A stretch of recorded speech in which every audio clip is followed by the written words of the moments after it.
গণভোট কিভাবে হবে, গণভোটে কয়টি প্রশ্ন থাকবে, গণভোটে কি কি প্রশ্ন থাকবে সবকিছু স্পষ্ট করে বলা ছিল।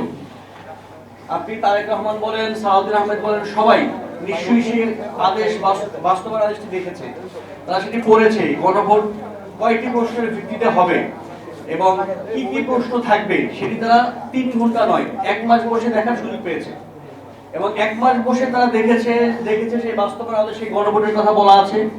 তারা দেখবার সুযোগ পেয়েছে যে এখানে সংবিধান সংস্কার পরিষদ বলতে একটা জিনিসের কথা বলা আছে।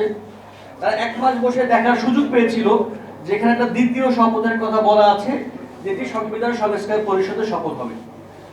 এই 1 মাস বসে দেখার পরে তারা কি করলেন, তারা যখন ভোট চাইতে নামলেন তখন তারেক রহমান রংপুরে গিয়ে, সালাউদ্দিন আহমেদ কক্সবাজারে গিয়ে বললেন যে দয়া করে গণভোটে হ্যাঁ দিন।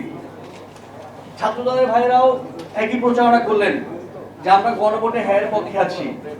12ই ফেব্রুয়ারি নির্বাচনের দিন তারা ব্যালটের ছবি তুলে ফেসবুকে দিলেন যে তারা সবাই গণভোটে হ্যাঁ দিচ্ছেন। এই সব কিছু জেনে শুনে যখন তারেক রহমান গণভোটে হ্যাঁ দিতে বলার পরে যখন গণভোটে হ্যাঁ জয়যুক্ত হলো, এখন এই সময় বলছেন যে এটা পড়তে 3 ঘন্টা লেগেছে আমাদের, তার মানে জনগণেরও বেশি সময় লেগেছে। এবং সালাউদ্দিন আহমেদ বলছেন এই বাস্তবায়ন আদেশ যেটি আছে সেটি অন্তর্বর্তীকালীন সরকারের অন্তহীন প্রতারণা। মানে 1 মাস বসে তারা প্রতারিত হয়েছেন, 1 মাসে টের পান নাই যেটা অন্তহীন প্রতারণা। 1 মাসে টের পান নাই এবং তারা আবার টের না পেয়ে প্রতারিত হয়ে 1 মাস পরে গিয়ে আবার গণভোটে হ্যাঁ ভোট চাইছেন, এখন এসে বলছেন এটা প্রতারণা। তার মানে এইটা অন্তর্বর্তীকালীন সরকারের প্রতারণা নয়, এটা বিএনপির মিথ্যা।